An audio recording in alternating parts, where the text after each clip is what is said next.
Olá pessoal, tudo bem com vocês? Sejam todos muito bem-vindos aqui ao Clube dos Dividendos. Eu sou o Bruno Mazzoni e no vídeo de hoje eu vou fazer uma atualização aqui da Semin, CSN Mineração, ação de commodities, minério de ferro, que paga um ótimo dividendo, quase 20% de dividend yield. Vamos falar sobre ela, pessoal. Vai ser uma atualização em relação ao vídeo anterior. Eu que já gravei sobre Gerdau, sobre Vale e Sebav. Sebav ainda não saiu desse sexteto de ferro, incluindo alumínio aí também com Sebav, né? Tá faltando o CSN Nave-Mãe e Uzi Minas. Se você assim quiser, deixe nos comentários, eu falarei sobre CSNA e também sobre Uzi 5, beleza? Quais serão as pautas do vídeo, pessoal? O momento do ciclo da companhia, da Semin, o seu estrondoso caixa livre pós-IPO, sem dúvida nenhuma, as suas exportações, segmentação geográfica da receita, acho que é bem legal. Olhar também para o filme, como é que estão os fundamentos, também sempre de olho em ciclos. Pessoal, como é que está aqui a posição de caixa da companhia? Minério de ferro, vamos atualizar aqui o meu cenário. Tá? Do minério de ferro a gente pula para variação, ou melhor, né, para performance e retorno, tanto da Vale 3 como da Semin, a partir do IPO da Semin. Então a Semin foi bem, foi mal, a correlação foi justa, onde uma foi, outra foi atrás. Quais foram os principais movimentos das duas e o CDI nesse período, só para ser chato, né? Só para falar que ele bateu as duas. Mas enfim, tá? Se você está triste, inclusive um inscrito aqui no canal falou, poxa, Brunão, estou aportando há 2 anos e estou tomando um baile do CDI. Pois bem, a Vale está tomando um baile da CDI. Então acho que isso já diz bastante coisa. Vamos falar sobre curva de juros, só para eu tentar dinamizar um pouco do momento atual da Semin. Tá? E aí acabamos com os múltiplos de valuation, preço justo para o Graham, dividendos, preço teto dividendos. Por fim, eu vou trazer aqui o copo meio cheio. Então sim, uma oscilação otimista para a Semin, para você que está de olho em ganho de capital no curtíssimo prazo, pós-resultado do terceiro trimestre, a gente pode ter a Semin, pessoal, mudando de patamar, deixando para trás os 5 e ganhando os 6,19, 5,73 aproximadamente. Eu chego nisso no final do vídeo e também já para curtíssimo prazo. Tem um preço-alvo do Morgan Stanley ali, tem mais suportes a colar, então tem bastante coisa para falar da Semin, caso você seja um alocador ativo ainda, né? Não só está fazendo holding, mas está aportando e segurando a companhia. Esse é o intuito da parte final dos vídeos aqui na parte técnica. Certo? Sem mais delongas, pessoal, considere se inscrever, ative as notificações. Gosta da Semin? Já deixa um like aí, não esquece não deixe para deixar o seu like no final, vários deixes aqui. E vamos lá, aos comentários, pessoal. Bom, qual é o momento do ciclo da companhia? O que foi importante? Reabertura da China bombou o seu volume, tá? Bombou as suas vendas, sem dúvida nenhuma. Porém, esse volume que subiu aí 31% do primeiro tri para o segundo tri, pessoal, e quase 50% quando a gente compara segundo tri 22 para segundo tri 23, e com uma grande expansão do mercado externo, isso se deu com a reabertura da China. Então, quão importante é a China para a companhia? Sem dúvida nenhuma, é importante, tá? Porém, os preços, pessoal, não foram muito atraentes. Então, a receita caiu. Aí com a receita caindo, isso gera um certo probleminha na parte final, que a gente sempre quer ver, né? Um lucro maior. Então, maior volume de vendas, ponto 1, sensacional, com menor receita. Menor receita é porque os termos de troca não foram tão interessantes. Para esse terceiro tri, pessoal, para a direita, então para o próximo, né? Que a gente vai colocar aqui logo, final desse mês, começo de novembro, vamos ter essas atualizações, tá? Nós devemos ter os termos de troca melhor, porém esse trade de reabertura da China é realmente meio dúbio. A gente espera que seja melhor, tá? E eu acho que será, porque dados da China vêm melhorando, não como o exponencial, mas vem melhorando, tá? Estão chegando lá próximos dos seus 5% de PIB. Algumas narrativas ali ainda colocam o setor imobiliário com um grande problema, mas o setor de infraestrutura, por exemplo, recebeu seu maior investimento na última década. Principalmente ferrovias, embarcações, tá? Algumas pontes. Então, isso utiliza minério de ferro sem dúvida nenhuma. Então, eu estaria com o copo meio cheio, tá? Vindo de China, que é um player importante para ela, sem dúvida nenhuma. Quando a gente olha aqui para a segmentação geográfica, a China está em primeiro lugar, representa quase 40% da receita da Semin. Brasil em segundo lugar, com 12%, e Japão com 11%. Lembrando que a governança, né, o board, o conselho da Semin tem japoneses e chineses. Tá? Então é uma companhia que tem uma política ali externa bem interessante, né? Consegue ali ter o destino tanto para o Japão como para a China. E o Japão mandou muito bem. Tá? Teve um PIB muito acima do que o mercado esperava. Tá? Até falaram que o Japão era a nova China do segundo trimestre. Então, dados positivos do Japão, dados melhorando da China. Índia é uma incógnita porque tivemos crise lá, né? Ela praticamente teve que cortar ali as exportações de açúcar. Tá? Isso traz já um problema de inflação para a companhia e um problema natural, né? Um problema de natureza, idiosincrática ali, de clima, etc. Então, Índia eu tenho minhas dúvidas, mas com certeza, né? Japão e China eu acho que tendem a ser copo meio cheio para essa dinâmica da Semin. Quando nós olhamos aqui para o fluxo de caixa livre, pessoal, capitalizada recentemente, tem grandes investimentos, capex ali de 344 milhões aí no consolidado do segundo trimestre, sobrando 1,16 bi de caixa livre. Tá? Então, é uma companhia que pode sofrer com os preços do minério, com uma recessão que pode chegar, sem dúvida nenhuma, mas não vai se alavancar. Não me parece que a Semin, em jeito ou maneira, vai ter voltar não, né? Vai começar a ter alavancagens de 3 vezes. Dívida líquida EBITDA, por exemplo, parece que vai ficar abaixo do 1. Beleza? Porque está navegando bem durante esse período mais conturbado.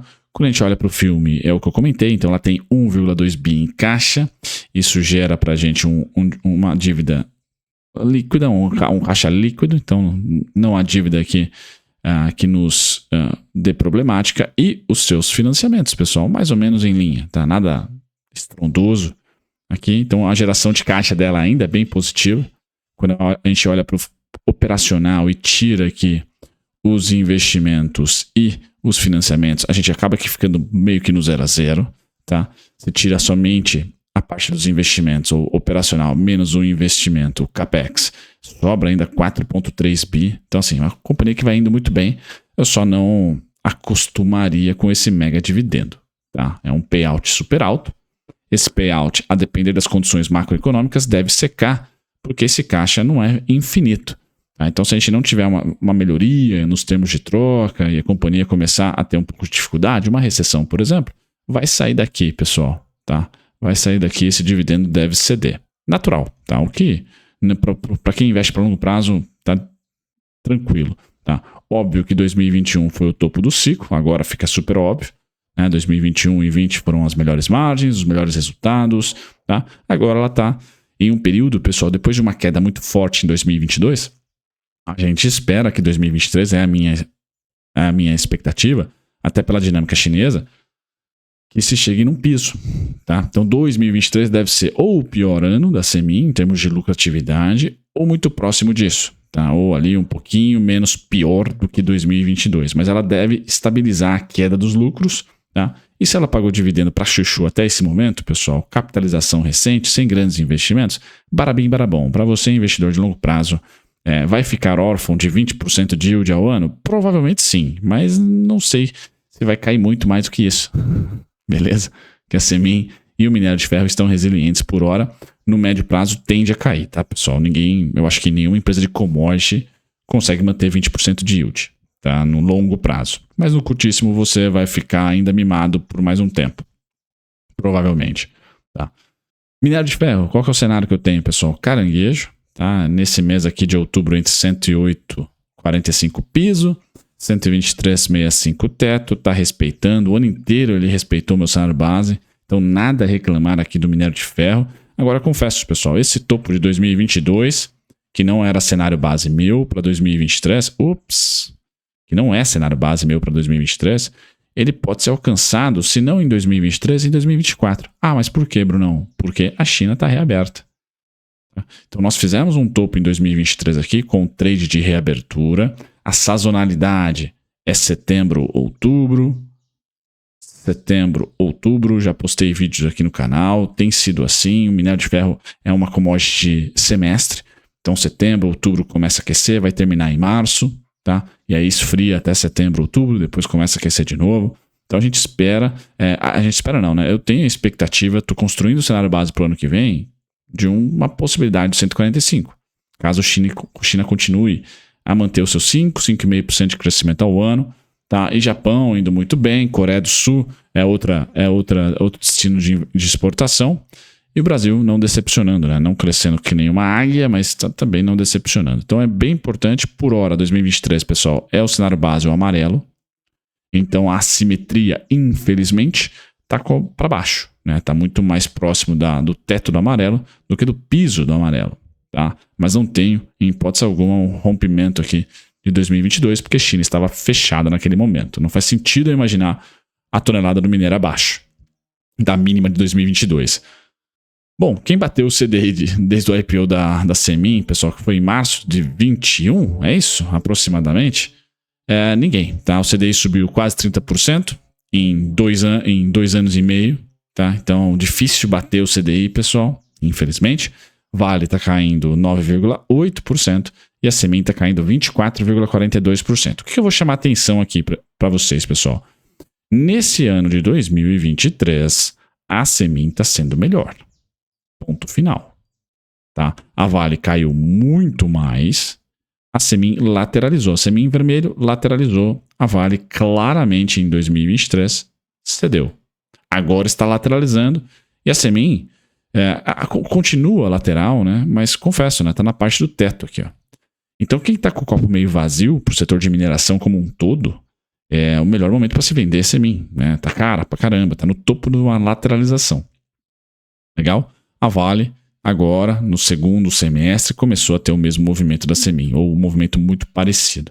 Tá? E a gente pode argumentar, né? Eu cheguei a argumentar em alguns momentos, falando, pessoal, a Semin subiu mais do que a Vale esse ano, ou foi melhor do que a Vale esse ano, porque o juros fechou, era mais small cap. Pessoal, mas o juros abriu recentemente e ela continua resiliente, não cedeu. Tá? Então não é a desculpa dos juros. Realmente, talvez esteja na conexão com o Japão, que foi muito bem esse ano. A Semin performa melhor do que a Vale nesse momento e não está super barata, né? A Vale está mais barata do que a Semin. Uma PL aqui de 10,95 vezes para a Semin, dividend yield de 20%, estrondoso, né? 19% para ser exato. Um PVP de 2,51, não dá desconto, e um EV/EBIT de 6,25, não é ruim, mas é uma empresa cíclica, então nem olho aqui, pessoal. Olha o ROIC, acho que é até mais importante olhar o ROIC, então ver que ela está bem saudável na dívida. O preço justo de Graham está em R$ 4,35, então ela está a 7,45% cara, segundo a fórmula de Graham.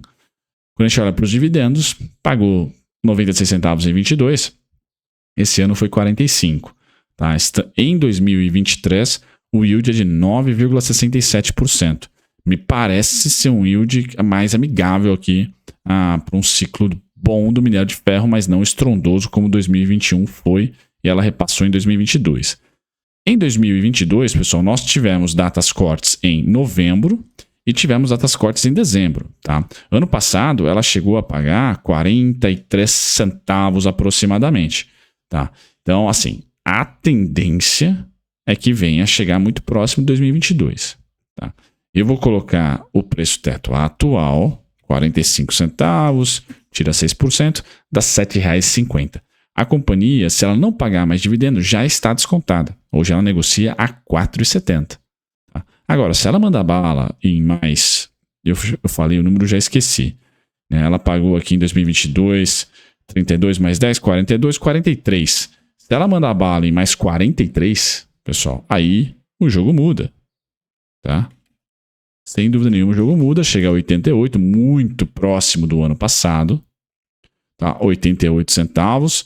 Ela pagou 96 ano passado, esse ano então 88. Caso ela repita os dividendos do terceiro e quarto tri, e confesso, o terceiro e quarto tri deste ano aqui tende a ser nos termos de troca, o dólar voltou a se valorizar e o minério de ferro se valorizou. China está reaberta. Olha, dá para se esperar de 85 a 90, pessoal? Dá. Tá? Não deve bater os 96? Provavelmente não. Mas 88, R$ 14,66. Tá? Então ela está bem descontada. Se você acha que ela vai mandar bala em mais uma data corte. Sem dúvida nenhuma, pessoal. O desconto. Vamos lá. Copo meio vazio, vamos começar com ele primeiro, com os pessimistas? Vamos lá. Com os ursos. Então, como que nós achamos o fundo da Semin aqui em 2022, pessoal? Fazendo esse movimento, Ctrl+C, Ctrl+V. Tá? Copo meio vazio, o Ctrl+V tem que começar aqui. Por isso vocês estão vendo essa linha, tá?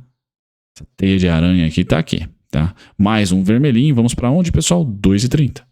Ponto final. Copo meio vazio, quem tá acreditando, show de bola. Em 2023, quem é o suporte, ou quem são os suportes? São dois, pessoal. 4,11.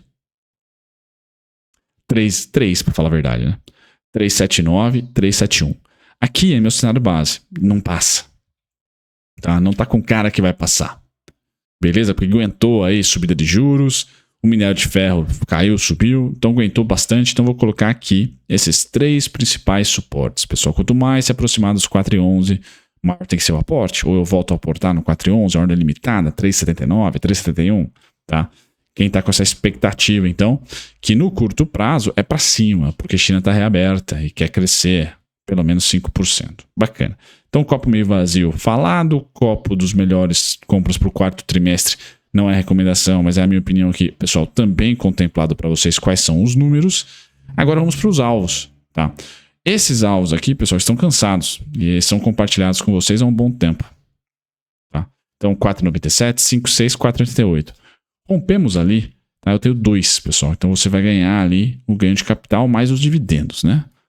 6,19, 5,73. Tá? E aí o movimento que a gente vai fazer deixa de ser do copo meio vazio e é para o copo meio cheio. Tá? E esse copo meio cheio, pessoal, tem o primeiro entrave em 5,73, o segundo em 6,19, mas o rumo dele é lá em cima. Tá? O rumo dele vai lá para os 6,34, 6,54. Beleza? Então aqui está um planejamento seu em relação ao aporte. Quem investe para longo prazo está com um cenário verde, pessoal, não tem por que diminuir o aporte agora. Você ainda está dos 4,70 até os 5,71 real ainda de margem de segurança, pelo menos para um preço teto aqui para o quarto tri, sem contar que vai vir dividendos. Quanto? Eu especulei um pouquinho ali, bem parecido com 2022, pela dinâmica de reabertura da China e pelo bom crescimento japonês. E termos de troca, dólar subiu, minério subiu. Agora, você está com o copo meio vazio para dividendos, ainda assim fica barato, né? Ainda assim fica barato. Tá? O destino sempre, por longo prazo, IPO, né? 8,50. Sem dúvida nenhuma, acaba sendo o grande destino aí da Semin.